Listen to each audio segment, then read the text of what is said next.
Hello students, my name is Beatrice Karemia, a counseling psychologist teaching at Mount Kenya University, and among the units I teach includes Introduction to Psychology BCP1102.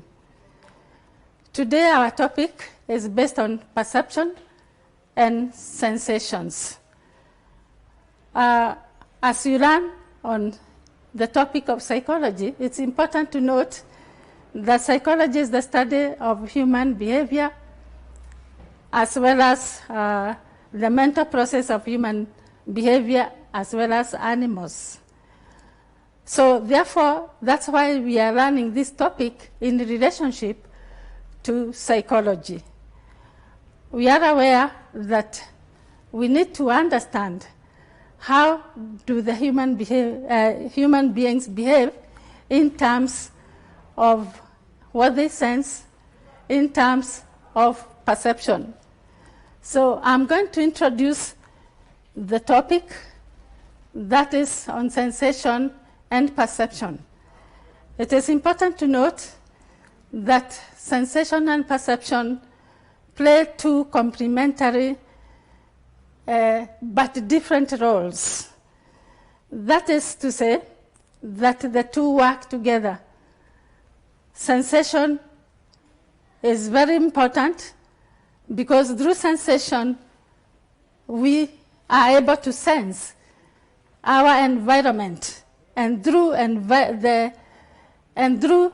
environment this information is transformed and transferred to the brain for the perception to interpret it. So that's why we are saying that the two work together to complement each other. As you can see, we receive the information. It is sent to the brain in raw form, and then the perception comes into play and interprets those sensations, without which we could not be able to understand what we have sensed. So sensed and then interpreted by the perception. That's why we are saying that the two work in complementing one another. We are therefore going to look at the two topics in terms of the theories.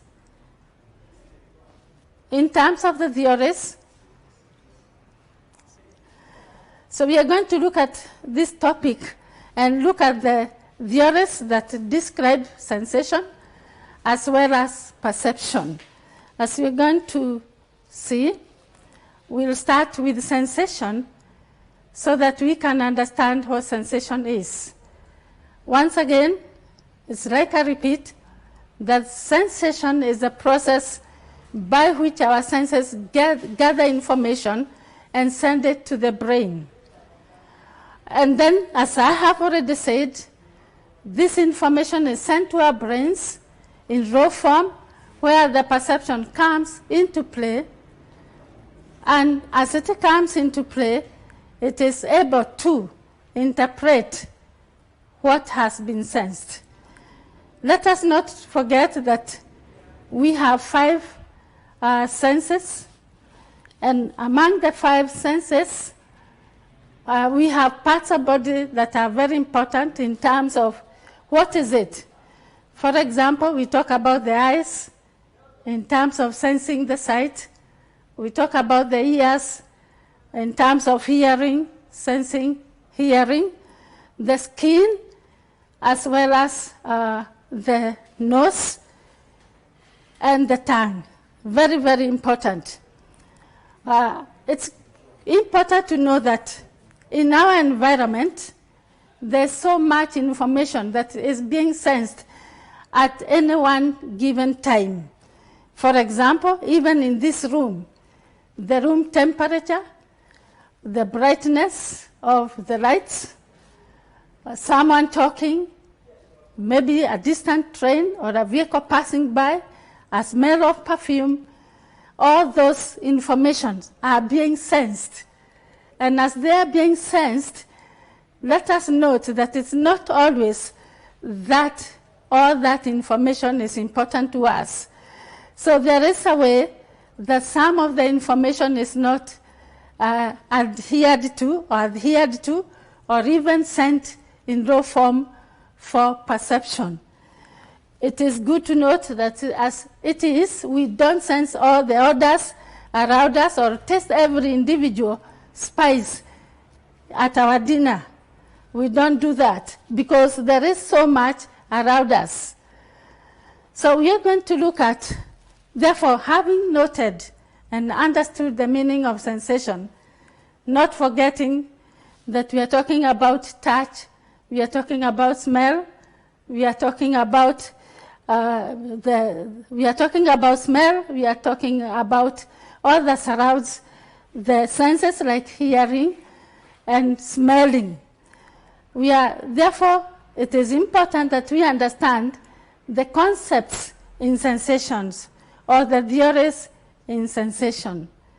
And these concepts include the following: the absolute threshold, the difference threshold, Weber's law, signal detection theory, and sensory adaptation theory. So I would wish that we look at these concepts so that we understand how we sense information. And this is very important in psychology because how we sense information will also determine how our clients come for counseling and how we should be able to view them as psychologists. So I want us to look at the threshold. I want us to look at the first topic, the threshold, absolute threshold. And what is absolute threshold? This is the point where something becomes noticeable to our senses. An example, I talked about the 5 senses, like smell. The question is, when do you notice that there is a certain smell in a certain room? When do you notice that there's a creeping insect over your skin? And therefore, this is explained as the point at which a stimulus goes from undetectable to detectable to our senses. When is that? How much light, for example, is required for us to note that, yes, there is light? How much pressure is required for us to note that there is pressure on our skin? So that is what we call the absolute threshold, the point where something becomes noticeable in our senses, either smell, either touch, either taste. That is what it is. Then next we have the difference threshold as another concept of senses.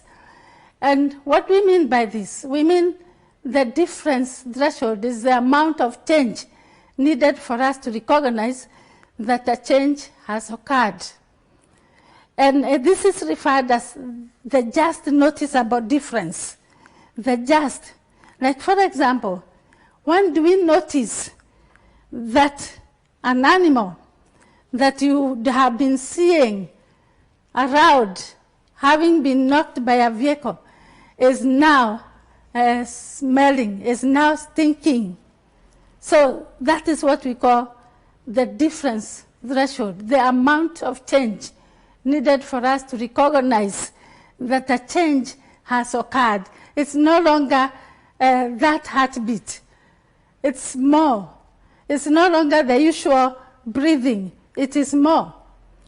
If somebody is sick, we are talking about coronavirus, when do we notice that this is not the usual breathing? And this is what we are calling the difference threshold, the amount of change needed for us to recognize that this is not the normal breathing we are used to. It has changed. It is now different. So, and that is why it is referred to as just noticeable difference. In fact, there's an example there. When do we notice the sound of the radio in the other room? When do we notice that it has become louder? How much difference? Then we go to Abba's law. What does it talk about? As we talk about the senses, remember we are looking at the concepts of senses. And when we talk about senses, we are talking about touch, we are talking about smell, tasting, and all those senses relating to the 5 senses. So we look at how much, and this one is saying that the difference is not absolute, like the one we talked about, that how much light is required. It's not that. In this scenario, we are talking about what is the percentage that is required for us to detect that the difference has occurred. What is that percentage? Whereby we are saying if the percentage is very low, then we are likely not to know that a difference has occurred. But there's a certain percentage that will make us understand, yes, the smell is no longer the same again. There's a rotten dog somewhere. It is no longer as it used to be. It has changed. I talked about the heartbeat. It's not the normal heartbeat. What makes us think that this is abnormal? What makes us think that this is not the one that we know? It is the level of percentage. And when we go to the hospitals, if we are going to the hospitals or we are going to a counselor, we are looking at what is that percentage that will make us think that, yes, there's a problem here. And the next is the signal detection theory. And in this, what are we talking about? We are still looking at the concepts of the senses, the 5 senses. We are not forgetting that.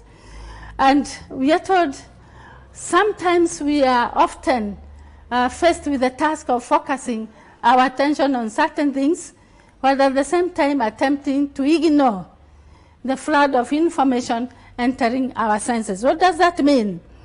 That we are making a determination as to what is important to sense and what we do not need to sense. So because we attempt to detect what we want to focus on and ignore or minimize everything else. So you walk into this room, there is a lot you can sense, you can see, you can hear, but maybe my attention is to the color of that curtain. Therefore, meaning I'm not interested, or somehow I'm not focusing on what else. What about the lighting? I'm not focusing on that. Sometimes we wonder, why is this important for us as psychologists? Yes, it's because even our clients will decide based on their opinion what to look for, what is important for them. They don't have to pick each and every information. A student will walk into a class and decide, this is what I want to listen to, and then not this. That's what we're saying. We have the final one, that is the sensory adaptation. What about the sensory adaptation? We are told that with the time, as you get used to some senses, as you get used to some smells, the tickling of a clock, the perfume worn by others, as you get used to that, what happens is that one adapts to that unchanging stimuli. That means, after all, it doesn't change. Why do they need to constantly sense it? After all, the tickling of the clock has been there. So you get used to that tickling of the clock that it doesn't make any sense. You get used to a certain kind of smell, it doesn't make sense. Therefore, people are wondering how, for our clients, for example, if they do not, they have a problem of sensing or smelling, they have an issue with, they have a problem with smelling. What is it about them? Maybe they have adapted to that, and after all, it doesn't make sense to them, and therefore they do not attend to it. It is not important to them. So having spoken about sensation, we now go to perception. I said that the two are complementary. When information is collected, whether it has been, there's adaptation or not, whether we have picked what we want, we said again that information is transferred to the brain in raw form. And perception, as we can say again, refers to the interpretation of what we take in through our senses. That smell, that taste, that is what we are talking about. It is the one that interprets it. And this is what makes us different from other animals. Why? Because after sensing, if we do not have interpretation, then we do not come up with the information that we are going to look at. And as we look at the perception, it's important to look at the basic senses again. And included, we have the 5 basic senses which help us to perceive the environmental stimuli. We have the sight, we have auditory, we have taste, we have touch, and smell. Of course, as I said, our sites of smell, the body parts, include the eyes, the ears, the tongue, the skin, and the nose. Very, very important. So again, you can see that why we say that perception goes together with the sensation. That's why we learn them together. Because that is what that has come from the sight that is transferred in raw form for interpretation by the perception. So simply I'm going to look at what is it, sense of sight. Sense of sight, we say, is when we sense. What is it that we sense in our surrounding? And after it is sensed and it is transferred in raw form to the brain, then we are told that it is processed, or it is processed through the perception. And therefore, it means that through perception, we are able to now say, okay, you say through sight, it was a blue vehicle that you saw, or just a vehicle passing by. But as it is interpreted, what kind of vehicle was seen? What size? The interpretation comes, and we are able to see it was a fast-moving vehicle. So you just saw it pass, that's sensing. But when it is transferred to the brain, then perception comes in. That vehicle was very fast. And what would that mean? Of course, it affects our behavior, because what could that mean to us? Then we also have the hearing perception. What is that we hear? And this provides also information that is important and has to be also passed through, as we have said, through perception. Because you just hear the sound. It's a banging sound. You sense the banging sound. But it is taken to the brain in raw form. And unless it is interpreted to be, that there's danger somewhere, then it means you might not react. But that sound is interpreted through perception, and we are able to respond. Okay, it was a bang, sensed, and then that bang means, and that is the interpretation we are talking about. Then we also have smell, and through smell, what the nose is able to differentiate pleasant smell like perfumes, bad or pleasant smell like rotten food and smoking. Just imagine if we are not able to perceive that this food, or to smell food that is rotten. What would that mean? Remember, you can sense this is, you can see the food, yes, you can smell it, but interpretation is by the perception. And through perception, we are able to understand this food is rotten, this food is not good for eating, or this is pleasant smell, and etc. Then we also have taste, and taste, of course, that is the ability to differentiate what the tongue has tasted. So just tasting, but the ability to differentiate is because of perception. What is it that the tongue has tasted? Is it bitter? Is it sweet? Is it sour?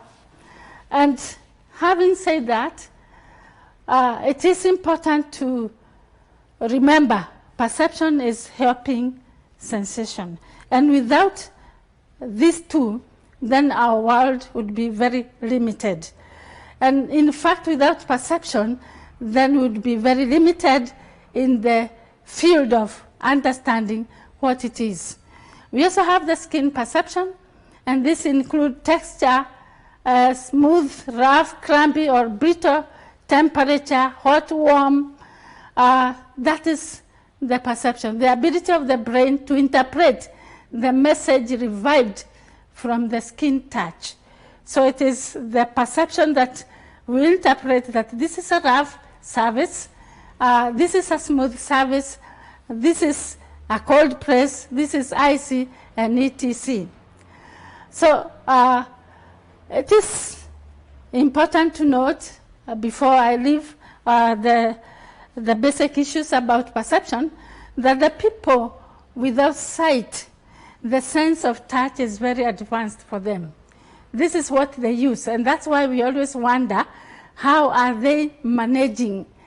It is that sense of touch, perception being part of that, and they are able to maneuver their world because of that. Not forgetting, when we have issues of maybe hearing problems, sight problems, then it means even what we sense will have a problem.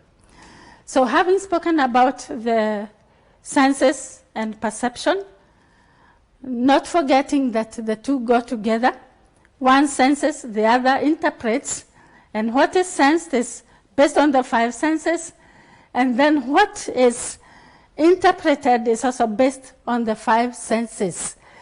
And I've here said that as psychologists, we also want to know, is there a problem in these areas? Are we perceiving the world the way others are perceiving?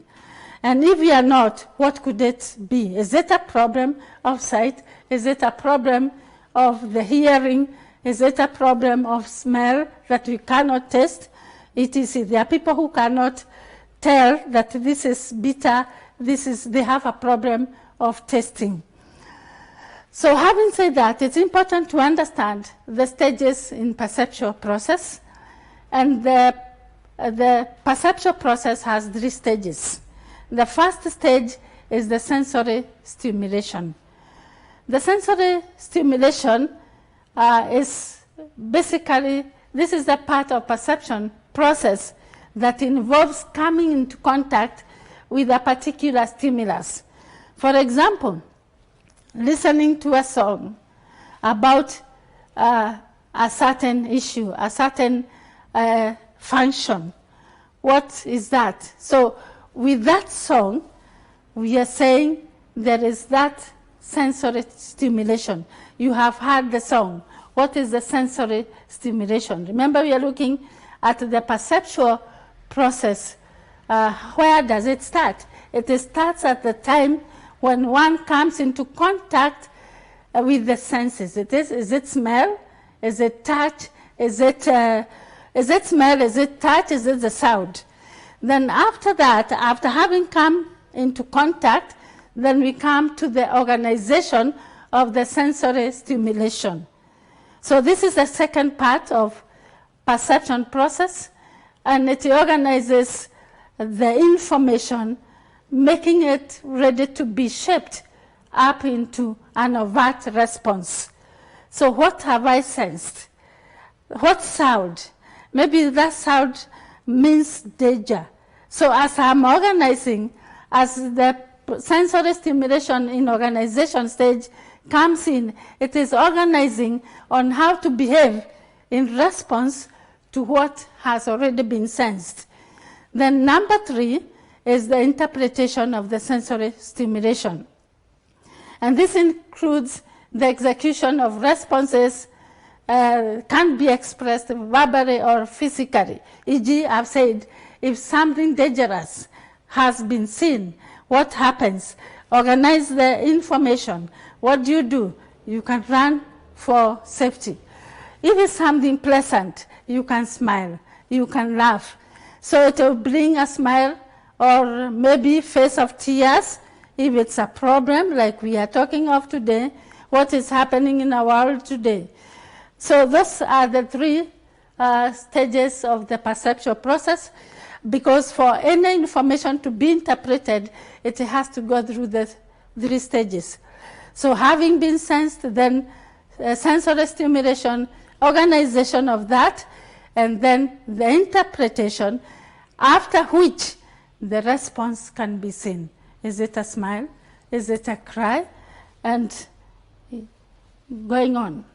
So what is the implication of the sensation topic and perceptual topic? And very important, it's important to know that the way we process the environment is determined by 3 aspects. That is our subjective experience. What is our opinion of what we have sensed? Our knowledge about the world. What is it about the world? What are we saying about our world today? And then also the state of sensory organs, I said. If you don't have proper sight, that will affect the way you process the environmental process, the environmental stimuli. And therefore, because of this, because of those 3 aspects, that is our subjective experiences, our knowledge about the world, our state of sensory organs, then it means that people will perceive reality differently. We are different, we will perceive reality differently because of our differences in those areas. I may not have a defect in my sensory organs, but I may have a problem the way my opinion of the world. Then for this, this for the counselors implies that we should be empathetic in order to perceive the reality as it is from our client's point of view. So as I go for counseling as a counselor, I need to be careful and want to perceive the world of the client from their point of view, so that I don't emerge as the person in power, but it's what is it according to them? What is it that you saw? What did that mean to you? How did you interpret that? What made you smile? And etc. Very important. Then also as a counselor, one needs to, the questions that we ask should be, how does the client perceive a given reality? How does the client perceive what is happening today? Because we are different. A good example, coronavirus. Some of us are saying it will come and pass. It is from China, it is from wherever, and they have that. Huu ugonjwa utakuja na utaenda. So when I deal with my client, I need to understand that that is their perception. Then why do they perceive the world the way they perceive it? And obviously the very important thing is to help the client to correct the erroneous perception. Finally, we have an assignment for the students. Kindly discuss the importance of the knowledge of sensation and perception to counselors on training. Thank you. Televised lectures supplement our robust online learning going on our MKU online platform. You can view more on our televised lectures via our online platform. We are in a digital era, and Mount Kenya University knows this. The following are the steps to follow so as to complete your online application. Download the application form from the website www.mku.ac.ke. Attach copies of your academic certificates and ID. Pay the application fees via M-Pesa pay bill number 270988. Your ID is the account number. 2,000 shillings is the charge for a postgraduate.